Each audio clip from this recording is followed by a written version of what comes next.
Rekayasa hukum tidak boleh terjadi lagi. Hukum harus menjadi alat yang menghadirkan kebenaran. Hukum harus menjadi alat mewujudkan keadilan. Hukum harus menjadi alat mengayomi seluruh bangsa dan negara Indonesia. Dua tokoh besar PDIP memberikan pernyataan berseberangan yang menaikkan suhu politik di Indonesia. Sebelumnya Presiden Joko Widodo menyampaikan situasi politik menjelang pemilu 2024 dipenuhi dengan drama. Bahkan Jokowi mengatakan bahwa kondisi politik di Indonesia sudah seperti drama Korea dan sinetron. Menurut Jokowi, banyak calon peserta pemilu yang mengedepankan pertarungan perasaan bukan gagasan. Pernyataan itu disampaikan Jokowi saat menghadiri HUT Golkar pada Senin 6 November. Setelah Jokowi memberikan pernyataan itu, Ketua Umum PDIP Megawati Soekarno Putri juga berbicara soal kondisi politik di Indonesia. Megawati mengatakan bahwa dirinya mencium adanya kecurangan dalam pemilu 2024. Pernyataan itu disampaikan Megawati melalui akun YouTube PDIP pada Minggu 12 November. Megawati mengatakan bahwa apa yang terjadi di Mahkamah Konstitusi atau MK merupakan manipulasi hukum. Pernyataan itu menanggapi putusan MK soal batas usia Capres-Cawapres. Menurut Megawati, manipulasi itu terjadi akibat praktik kekuasaan yang mengabaikan kebenaran. Megawati pun meminta kepada semua pihak untuk tidak takut bersuara. Secara umum, Megawati menegaskan bahwa rekayasa hukum tidak boleh terjadi lagi di kemudian hari. Dia mengungkapkan hukum harus menjadi alat mewujudkan keadilan, kebenaran, dan mengayomi rakyat Indonesia. Karena itulah, dalam situasi seperti ini, mari kita kawal pemilu 2024 dengan nurani dan sepenuh hati. Kita jadikan pemilu 2024 sebagai momentum untuk mendapatkan pemimpin terbaik yang benar-benar mewakili seluruh kehendak rakyat Indonesia, mengayomi agar Indonesia menjadi bangsa hebat, unggul, dan berdiri di atas kaki sendiri. Rekayasa hukum tidak boleh terjadi lagi. Hukum harus menjadi alat yang menghadirkan kebenaran. Hukum harus menjadi alat mewujudkan keadilan. Hukum harus menjadi alat mengayomi seluruh bangsa dan negara Indonesia.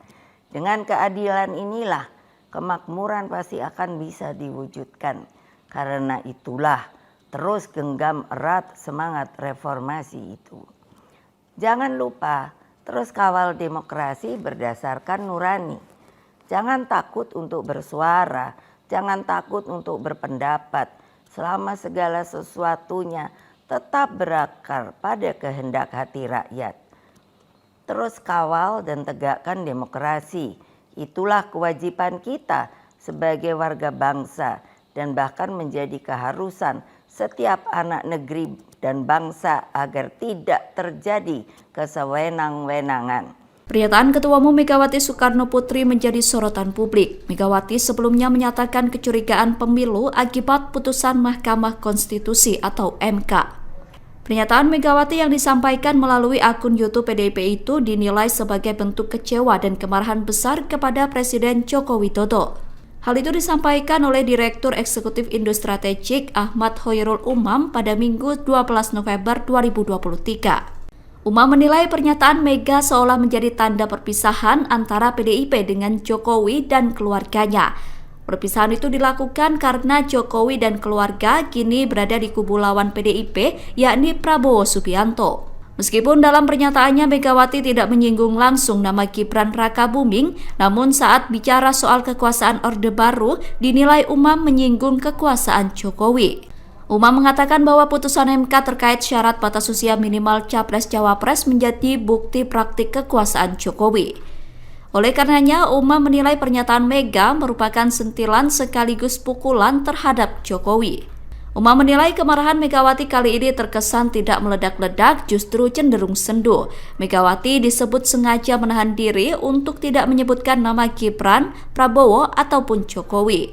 Menurut Umam, hal itu merupakan bagian dari strategi politik yang dilakukan PDIP menjelang Pilpres 2024. Wali Kota Solo Gibran Raka Buming Raka memberikan tanggapan soal pernyataan Ketua Umum PDIP Megawati Soekarno Putri. Sebelumnya Megawati menilai ada kecurangan dalam pemilu 2024. Kecurangan itu dicurigai Megawati seusai MK memutuskan soal batas usia Capres-Cawapres. Sementara atas keputusan itu, Gibran bisa lolos persyaratan dan maju sebagai Cawapres Prabowo. Megawati mengatakan apa yang telah terjadi di MK membuktikan adanya manipulasi hukum. Menurutnya persoalan itu timbul karena adanya praktik kekuasaan yang telah mengabaikan politik berdasarkan nurani dan kebenaran hakiki. Atas pernyataan Megawati itu, Gibran meminta untuk membuktikan kecurigaan kecurangan tersebut. Pernyataan itu disampaikan oleh Gibran di Solo pada Senin 13 November. Gibran juga meminta agar Megawati melaporkan jika terbukti ada kecurangan dalam pemilu 2024.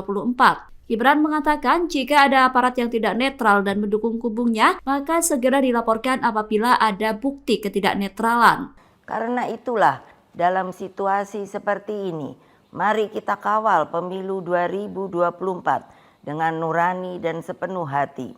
Kita jadikan pemilu 2024 sebagai momentum untuk mendapatkan pemimpin terbaik yang benar-benar mewakili seluruh kehendak rakyat Indonesia, mengayomi agar Indonesia menjadi bangsa hebat, unggul, dan berdiri di atas kaki sendiri. Rekayasa hukum tidak boleh terjadi lagi. Hukum harus menjadi alat yang menghadirkan kebenaran. Hukum harus menjadi alat mewujudkan keadilan. Hukum harus menjadi alat mengayomi seluruh bangsa dan negara Indonesia. Dengan keadilan inilah kemakmuran pasti akan bisa diwujudkan. Karena itulah terus genggam erat semangat reformasi itu. Jangan lupa terus kawal demokrasi berdasarkan nurani. Jangan takut untuk bersuara, jangan takut untuk berpendapat selama segala sesuatunya tetap berakar pada kehendak hati rakyat. Terus kawal dan tegakkan demokrasi. Itulah kewajiban kita sebagai warga bangsa dan bahkan menjadi keharusan setiap anak negeri dan bangsa agar tidak terjadi kesewenang-wenangan.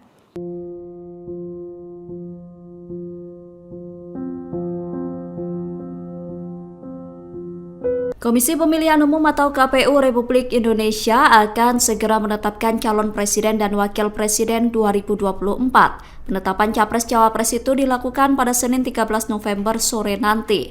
Bakal Capres yang diusung PDIP Mahfud MD menyatakan siap dengan penetapan KPU tersebut. Pernyataan itu disampaikan oleh Mahfud MD di Jakarta pada Senin 13 November 2023. Menjelang putusan KPU, Mahfud MD mengaku siap baik secara teknis, lahir maupun batin.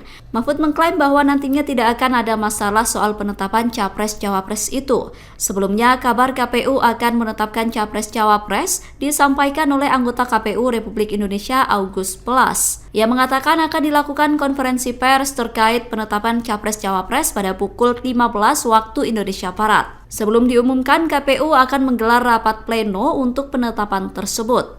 Rapat tersebut dilakukan dalam rangka penetapan hasil verifikasi dokumen persyaratan bagi masing-masing pasangan calon. Selain itu ada pula penetapan hasil pemeriksaan kesehatan pasangan calon. Rapat pleno tersebut digelar secara tertutup dan hanya dihadiri oleh komisioner KPU. Kubu Ganjar Pranowo dan Mahfud MD menindaklanjuti pernyataan Ketua Umum PDIP Megawati Soekarno Putri. Tim Ganjar mengungkap sejumlah bukti yang menunjukkan dugaan ketidaknetralan aparat dalam pemilu 2024. Hal itu diungkap oleh juru bicara Tim Pemenangan Nasional atau TPN Ganjar Mahfud, Aiman Wicaksono pada Senin 13 November. Salah satu bukti yang diungkap adalah temuan yang menonjolkan adanya pemasangan kamera pengawas atau CCTV di Komisi Pemilihan Umum atau KPU. CCTV yang terpasang di KPU daerah itu disebut terhubung langsung dengan sejumlah Polres di Jawa Timur. Aiman mengatakan bahwa informasi itu ia dapatkan berasal dari beberapa orang. Dengan pemasangan CCTV itu, Aiman mengkhawatirkan adanya potensi intervensi dalam pemilu. Aiman mengklaim informasi itu didapat dari berbagai sumber polisi yang merasa tak nyaman atas perintah dari atasannya untuk membantu memenangkan pasangan Prabowo Gibran. Selain soal CCTV, Aiman juga menyoroti pemasangan baliho Prabowo Gibran yang diduga dilakukan oleh anggota polisi. Ia juga menyinggung soal pencopotan baliho Ganjar Mahfud di Bali saat Jokowi melakukan kunjungan. Peristiwa itu dianggap sebagai indikasi kuat dari upaya memenangkan calon tertentu. Aiman mendesak agar pihak kepolisian bisa tetap netral dalam pemilu 2024. Kubu Ganjar menilai jika ketidaknetralan aparat tidak ditangani dengan serius, maka akan terindikasi terjadi masalah besar. PKS sepakat dengan apa yang disampaikan Megawati Soekarno Putri soal dugaan kecurangan pemilu 2024. Sebelumnya, Megawati menyampaikan keresahannya terkait polemik yang terjadi di Mahkamah Konstitusi. Megawati mengatakan apa yang terjadi belakangan ini di MK termasuk putusan batas usia Capres-Cawapres merupakan bentuk manipulasi hukum. Menurut Megawati, apa yang terjadi di MK merupakan buntut adanya praktik kekuasaan. Sementara itu, PKS menyatakan sependapat dengan apa yang disampaikan oleh Megawati. Hal itu disampaikan oleh anggota Komisi 2 DPR RI fraksi PKS Mardani Alisera Senin 13 November. Mardani sepakat bahwa putusan MK menunjukkan kondisi negara yang sedang tidak baik-baik saja. Menurutnya, ajang Pilpres 2024 akan berlangsung istimewa. Hal itu karena ada anak presiden yang ikut bertanding di Pilpres 2024. Mardani mengatakan bahwa majunya Gibran Rakabuming sebagai cawapres Prabowo membuat asas netralitas dalam Pilpres harus benar-benar dijaga. Ia menghimbau masyarakat untuk bisa waspada dan terus menjaga NKRI. Insya Allah apa yang dimaksud Pak Mahfud terkontaminasi itu tidak ada dalam rumus saya. Insya Allah ya Mas. Siap Pak. Posisi Anwar Usman sebagai Ketua Mahkamah Konstitusi resmi digantikan oleh Suhartoyo. Suhartoyo resmi dilantik sebagai Ketua MK baru pada Senin 13 November di Gedung MK Jakarta. Sementara itu sebelumnya posisi Ketua MK diisi oleh Anwar Usman. Anwar dipecat dari jabatannya seusai terbukti melanggar etik dalam memutuskan batas usia Capres-Cawapres. Selesai pelantikan Ketua MK baru digelar, Menko Polhukam Mahfud MD memberikan pesan kepada Suhartoyo. Mahfud berpesan agar Suhartoyo tidak terbawa arus politik di tengah Pilpres 2024. Suhartoyo menganggap apa yang disampaikan Mahfud MD merupakan pesan moral dari seorang sahabat. Ia kemudian mengucapkan terima kasih kepada Mahfud MD atas pesan yang telah disampaikan. Suhartoyo kemudian berjanji tidak akan terkontaminasi dengan arus Pilpres 2024. Ketua MK baru itu berjanji tidak akan terkontaminasi arus Pilpres 2024 dalam memutuskan perkara sebagai hakim. Pak Suhartoyo, boleh minta tanggapannya Pak dari Pak Mahfud, ada ucapan katanya ini teman sekolah saya jadi Ketua MK, semoga nggak ikut arus aneh-aneh. Ya itu kan boleh direspon Pak. Pesan moral, pesan sebagai sahabat yang mengingatkan, jadi saya terima kasih dan insya Allah apa yang dimaksud Pak Mahfud terkontaminasi itu tidak ada dalam rumus saya. Insya Allah ya Mas. Siap Pak. Viral di media sosial foto calon wakil Presiden Gibran Rakabuming bersama dengan sejumlah perwira TNI.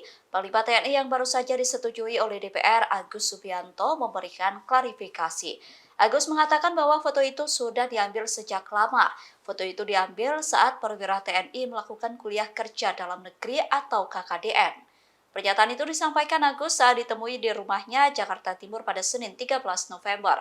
Agus mengatakan pertemuan tersebut tidak berkaitan dengan status Gibran yang saat ini menjadi cawapres. Dirinya membantah narasi di sosial media yang menyebutkan bahwa foto itu berkaitan dengan Pilpres 2024. Agus mengatakan bahwa perwira TNI yang sedang menjalani pendidikan di Sesko AD biasanya mendatangi wilayah-wilayah di Indonesia. Apa yang didapat dalam kunjungan itu menjadi bahan untuk memberikan paparan saat sekolah. Agus menegaskan bahwa kunjungan itu tidak hanya dilakukan di Solo saja, di mana Gibran menjabat sebagai wali kota Solo. Dalam kesempatan itu, Agus menjamin prajurit TNI di bawah kepemimpinannya akan netral di pemilu 2024. Anwar Usman, mantan Ketua MK, tidak hadir dalam pelantikan Suhartoyo yang menggantikan mengisi kursi jabatannya. Ketidakhadiran Anwar Usman dalam pelantikan Suhartoyo sebagai Ketua MK menjadi pertanyaan publik. Ketua MK baru Suhartoyo mengungkapkan alasan tidak hadirnya Anwar dalam pelantikannya. Suhartoyo mengatakan bahwa ia sempat menghubungi Anwar Usman sebelum acara pelantikan digelar. Pernyataan itu disampaikan Suhartoyo seusai acara pelantikannya pada Senin 13 November. Ia mengungkap bahwa Anwar Usman memohon izin kepadanya untuk absen. Suhartoyo mengatakan bahwa Anwar absen dari acara pelantikannya karena hendak berobat ke rumah sakit. Suhartoyo resmi dilantik sebagai Ketua MK menggantikan Anwar Usman yang dicopot dari jabatannya. Anwar dicopot dari Ketua MK karena terbukti melakukan pelanggaran etik berat. Pengucapan sumpah Ketua Mahkamah Konstitusi masa jabatan 2023-2028. Bismillahirrahmanirrahim. Demi Allah, saya bersumpah bahwa saya akan memenuhi kewajiban Ketua Mahkamah Konstitusi dengan sebaik-baiknya dan seadil-adilnya, memegang teguh Undang-Undang Dasar Negara Republik Indonesia tahun 1945 dan menjalankan segala peraturan perundang-undangan dengan seluruh-seluruhnya menurut Undang-Undang Dasar Negara Republik Indonesia tahun 1945 serta berbakti kepada nusa dan bangsa. Badan Pengawas Pemilu atau Bawaslu tidak bersedia menelusuri dugaan kasus polisi terlibat dalam pemasangan baliho Prabowo Gibran. Bawaslu enggan menelusuri kasus tersebut karena tidak ada bukti yang jelas. Ketua Bawaslu Rahmat Bagja mengatakan proses selanjut dugaan pelanggaran mesti memiliki bukti yang cukup, yaitu minimal 2 alat bukti. Menanggapi hal itu, Direktur Lingkar Madani Rai Rangkuti mempertanyakan fungsi Bawaslu RI. Hal itu disampaikan oleh Rangkuti pada Senin 13 November. Rangkuti mempertanyakan fungsi Bawaslu dalam mengawasi dan menelusuri apabila terjadi dugaan pelanggaran pemilu 2024. Rangkuti mengaku heran dengan apa yang disampaikan Ketua Bawaslu yang meminta warga membuktikan isu pemasangan baliho tersebut. Pengamat politik itu kemudian mempertanyakan tugas dan fungsi Bawaslu yang seharusnya masif merespon jika ada temuan janggal. Rangkuti meminta Bawaslu segera bertindak dan menelusuri persoalan baliho tersebut. Menurutnya, jika memang tidak ditemukan fakta seperti isu yang berhembus, maka dapat menghilangkan persepsi negatif soal keterlibatan aparat. Sementara itu, kubu Prabowo Gibran membantah adanya bantuan dari polisi dalam melakukan pemasangan baliho. Bantahan itu disampaikan oleh Ketua Koordinator Bidang Strategis TKN Prabowo Gibran, Sufmi Dasko Ahmad. Menurutnya, isu tersebut merupakan framing yang tidak masuk akal. Download Tribun X sekarang, menghadirkan lokal menjadi Indonesia.